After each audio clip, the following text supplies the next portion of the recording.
Hi నేను సతీష్. ఈ బొమ్మల టాస్క్లో ఫైనల్గా రాము రాథోడ్ విన్నర్ అవుతాడు. ఆయన ఇక వానర్ అవుతాడు. ఇక ఈ టాస్క్ గురించి కూడా ప్రత్యేకించి మాట్లాడుకోవాలి. అయితే రాము రాథోడ్ విన్నర్ అయ్యాడు, ఈ టాస్క్లో విన్నర్ అయ్యాడు, వానర్ అయ్యాడు హౌస్లో. కానీ ఇప్పటికే జర్నలిస్ట్ సతీష్లో వీడియో అనలైజ్ చేశారు కదా. సో అది చూడని వాళ్ళు చూడండి. లైవ్ అప్డేట్స్ కూడా ఈ తొక్కలో చపాతీ చుట్టూ ట్రాక్ చుట్టూ కూడా కొంత అనలైజ్ చేశా, అది చూడండి. మరి ఈ లేటెస్ట్ ప్రోమో చూసాక ఈ టాస్క్లో తొక్కిన ఆడదీశారు ఆ రీతుని అని మీకు ఎంతమంది కనిపించిందో చెప్పండి. కర్మ ఈజ్ బ్యాక్, కర్మ ఈజ్ రిటర్న్స్ అంటారు కదా. టిట్ ఫర్ టాట్ అంటే ఇదే కదా. రీతు ఆర్తనాదాలు విన్నాక అమ్మయ్య హబ్బా సాయిరామ్ అని ఎంతమంది కనిపించిందో, ఎంత వేగంగా మరి కర్మ వచ్చేస్తుందని మాకు అనిపించలేదండి. 24 hours తిరగక ముందు ఆవిడ చేసిన అన్యాయానికి ఇప్పుడు ఏదో ఫెయిర్గా ఆడిస్తున్నట్టుగా ఎంత ఓవర్ యాక్షన్ చేసేసరికి అసలు 1% కూడా ఒక బాధ అనిపించలేదు. ఇవిడికి ఎట్లాగే చెయ్యాలి, ఎలాగే జరగాలి అని మీకు ఎవరికైనా అనిపిస్తే ఒక మెసేజ్ పెట్టండి. అట్టగే ఈ వీడియోకి లైక్ చేయండి. ఎక్కువ మందికి రీచ్ అవ్వాలంటే మీరు పెట్టే లైక్స్ని బట్టి డిపెండ్ అయ్యి ఉంటుంది. సో ఒక లైక్, సబ్స్క్రైబ్ అంటారా అది మీ ఇష్టం. ఇంకా కంటెంట్ బాగుంది, వాల్యుబుల్ కంటెంట్ అనుకుంటే సబ్స్క్రైబ్ చేయండి. బట్ లైక్, మెసేజ్ అయితే పెట్టండి, మీ ఒపీనియన్ అయితే షేర్ చేసుకోండి.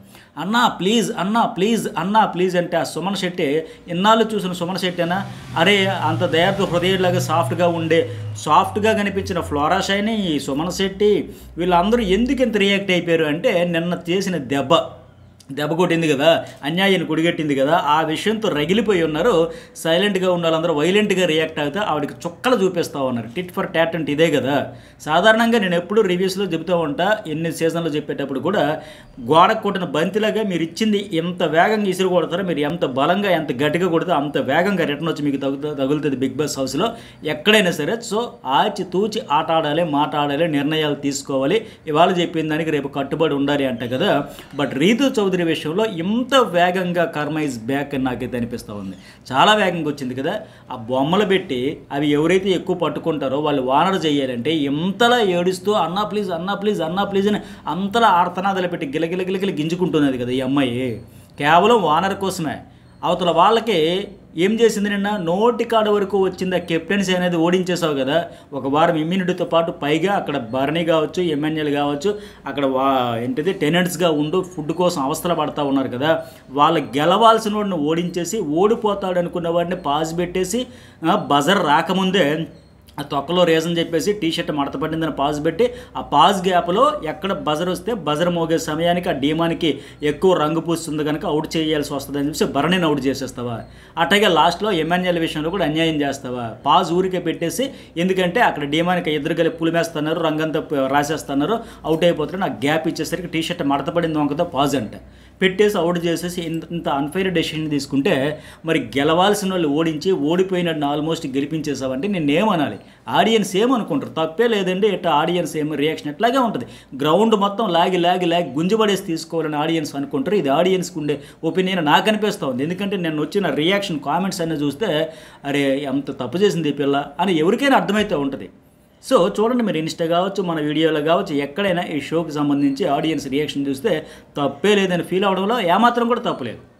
సో ఫస్ట్ రౌండ్లో ఒకటి అయ్యాక రెండో రౌండ్లో కష్టపడి ఆడిన వాళ్ళు పక్కగా పెట్టేసి పైగా ఉదయం ఏమంటుంది, చిన్నదానికే వాళ్ళు భరణి, ఎమ్మాన్యుయల్, తనూజ మాట్లాడడం మానేస్తారా అని చిన్నదాన్ని తీసి పడేసావు కదా. ఇప్పుడు నీకు ఈ టాస్క్ కూడా అవసరమే లేదు, నువ్వు గెలవాల్సిన పనే లేదు. ఎందుకంటే ఎటు నీ బాయ్ ఫ్రెండ్ కెప్టెన్ చేసుకున్నావు కనుక, నీకు రూమ్ యాక్సెస్ ఇచ్చాడు కనుక, ఫుడ్ షేరింగ్ ఎటు వేస్తాడు కనుక నీకు అవసరం ఏముంది? ఆ రాము రాథోడ్కో, ఆ తనూజాకో, లేకపోతే ఇంకా అక్కడ ఉన్న ఎమ్మాన్యుయల్కో వాళ్ళకి అవసరం కదా. కొద్దిగా మంచిగా ఫుడ్ అనేది తిందామని పనులు చేయడానికి వచ్చినట్టుగా మొత్తం పని మనుషులు అయిపోతున్నారు తప్ప వాళ్ళకి ఏ బెనిఫిట్స్ లేవు కనుక నీకు ఆల్రెడీ ఆ బెనిఫిట్స్ వస్తాయి ఉన్నాయి కనుక అవసరమే లేదు. సో అయితే ఓవరాల్గా ఈరోజు ఎపిసోడ్ చూసినా, ప్రోమో చూసినా, లైవ్ చూసినా నాకు అనిపిస్తే ఒక 4 గ్రాఫ్ ఎత్తే జమ్మును పెరుగుద్ది. అందులో ఇంకా ఒక 10 మెట్లు ఎక్కేసేది ఆ తనూజ్ అని కూడా అర్థమవుతూ ఉంది. ఎందుకంటే భరణి నిన్న బయటపడలేదు, కానీ ఆయన ప్లేస్లో ఎవరైనా ఉంటే ఈవిడి కానీ ఇప్పుడు ఈరోజు అన్నా ప్లీజ్ అని లాగేసి గుంజేసి ఇంత అంటే ఒక టాస్క్ ఎలాగైనా గెలిచేయాలని నీకేంత తపన ఉంటే వాళ్ళు ఏం అన్యాయం చేశారని వాళ్ళ పట్ల అంత దారుణమైన డెసిషన్ తీసుకున్నావు ఆ భరణి విషయంలో, ఎమ్మెన్యేల విషయంలో. సో ఒకవేళ అక్కడ భరణి ప్లేస్లో ఇంకొక 2 ఉంటే కింద పడి దొర్లేసి ఏడ్చేసి రక్కేసి గొంతు చించుకుంటూ ఎంత చెయ్యాలో అంత చేస్తారు. ఆయన నిజంగా అంత ఓపిక సహనంతో అలా సైలెంట్ గమ్మున వెళ్ళిపోయాడు. బట్ మిగతా అందరూ రగిలిపోయి ఉన్నారు. ఎంత అన్ఫెయిర్ డెసిషన్ ఎట్లా? వీళ్ళకి తెలుసు, వాళ్ళకి తెలుసు, తన దోస్తులు ప్రియాకి తెలుసు, శ్రీజాకి తెలుసు, ఆ కళ్యాణ్కి తెలుసు, ఇటు వీళ్ళందరికీ కూడా తెలుసు అన్యాయంగా భరణిని అవుట్ చేసేసింది అని. సో ఈరోజు ఎపిసోడ్ తర్వాత తనూజ మరో మెట్టు ఎక్కుతుంది, గ్రాఫ్ అమాంతం పెరుగుతుంది, స్లిప్పర్ షాట్ అంటారు కదా, అది కొట్టింది తనూజ. నీ గ్రూప్ కావాలా? బాడీ గార్డ్లో ఒక లవర్ ఉండాలా, మరి వాడికి ఉండక్కర్లేదా? పర్ఫెక్ట్ డైలాగు, పంచ్ డైలాగు, దెబ్బ తట్టిన సౌండ్ లేదు, సైలెంట్ అయిపోయా, తనకు ఉండాలి, ఖచ్చితంగా ఉండాలా. సో ఎట్లా అంటే ఆ శ్రీజను, దమ్ము శ్రీజను, ఇంకొక ప్రియాని, అట్లాగే డీమన్ కళ్యాణ్, ఇంకొక కళ్యాణ్ ఉన్నారు కదా పవన్, వీళ్ళందరికీ కూర్చొని మొన్న దానికోసం అంట నా వల్ల గొడవలు అవుతున్నాయి, నేను ఎక్కువ ఫుడ్ తినేస్తానంటే మీరు ఎందుకు స్టాండ్ తీసుకోలేదు అంటే ప్రియా వాళ్ళందరూ అయ్యయ్యో నేను తీసుకున్నా, ఇకపై ఇంకా గట్టిగా తీసుకుంటా, ఇంకా స్ట్రాంగ్ ఉంటామని ఈవిడికి మాత్రం ఒక స్టాండ్ తీసుకునేదానికి, సపోర్ట్ చేసేదానికి ఒక ఇద్దరు బాడీ గార్డ్స్ ఉండాలి, ఇద్దరు నోరేసుకుని పడిపోయే వాళ్ళు ఉండాలి, గ్రూప్ ఉండాలి, ఒక టీం ఫామ్ అయిపోయి ఉండాలి, ఇదంతా జరగాలి. బట్ ఆ ఇమాన్యుయల్కి కావచ్చు, తనూజకి కావచ్చు, రామురాదుడికి వీళ్ళకి ఒకరికొకరు సపోర్ట్ చేసుకోకూడదు, ఈవిడికి మాత్రమే సపోర్ట్ చేయాలి. నన్ను ఎట్లా మరి ఆ డిస్కషన్స్ అప్పుడు నలుగురిని అనర్హులు అనే వాళ్ళు పక్కన తీసేయాలనేటప్పుడు ఆ ప్రియా కోసం, ఈ డీమాన్ కోసం అంతలా ఫైట్ చేసి వాళ్ళు ఉండాలి. మనీష్ అయితే కాంప్లికేటెడ్ చేసేస్తాడు, ఇంకా హరీష్ అయితే మూడు స్వింగ్స్ అయిపోతాడు, రకరకాల వంకలు పెట్టి అందరినీ తెప్పించి వీళ్ళిద్దరినే ఉంచాలని అంత పట్టుబట్టింది. తనకంటే టీం ఉండాలి, ఇవతల వాళ్ళకి ఉండకూడదా? So Tanuja perfect slipper shot అంటే కొట్టింది. సో గ్రాఫ్ అయితే అమాంతం పెరుగుద్ది, ఇంకా ఎవరికి పెరుగుద్ది కూడా చెప్పుకుందాం.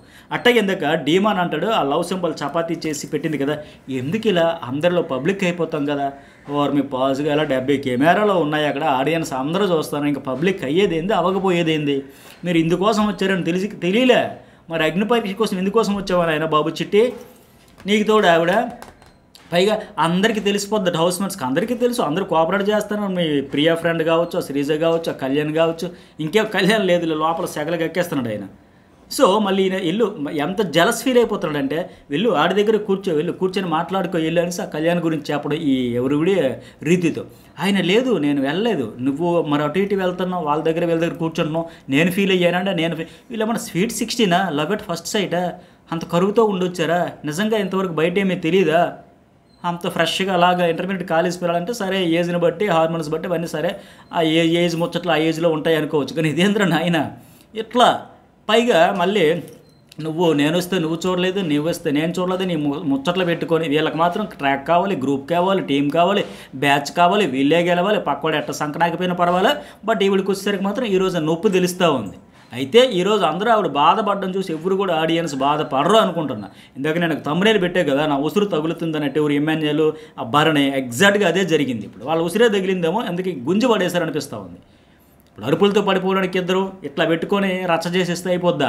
పైగా అతడు కెప్టెన్ రూమ్ యాక్సెస్ ఇచ్చుకుంటూ ఆ అమ్మాయికి ఆమె ఒక దేవత, ఒక జాతిని ఉద్దేశించి ఒక ఉపన్యాసం ఇచ్చాడండి.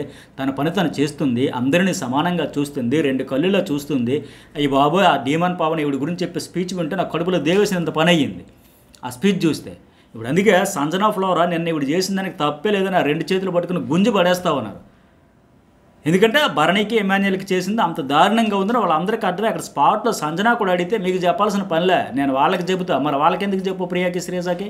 సో అదంతా పెట్టుకున్నారు వాళ్ళు, రివెంజ్ తీర్చుకుంటారు. మార్నింగ్ కూడా పెట్టినట్టు ఉన్నా కదా నేను ఒక థంబ్నెయిల్లో, రివెంజ్ అదిరిపోద్ది ఖచ్చితంగా ఇస్తారు, ఇవ్వాల్సిందే. ఇచ్చేశారు, అందరు కలిపి తొక్కిన ఆర తీసేశారు.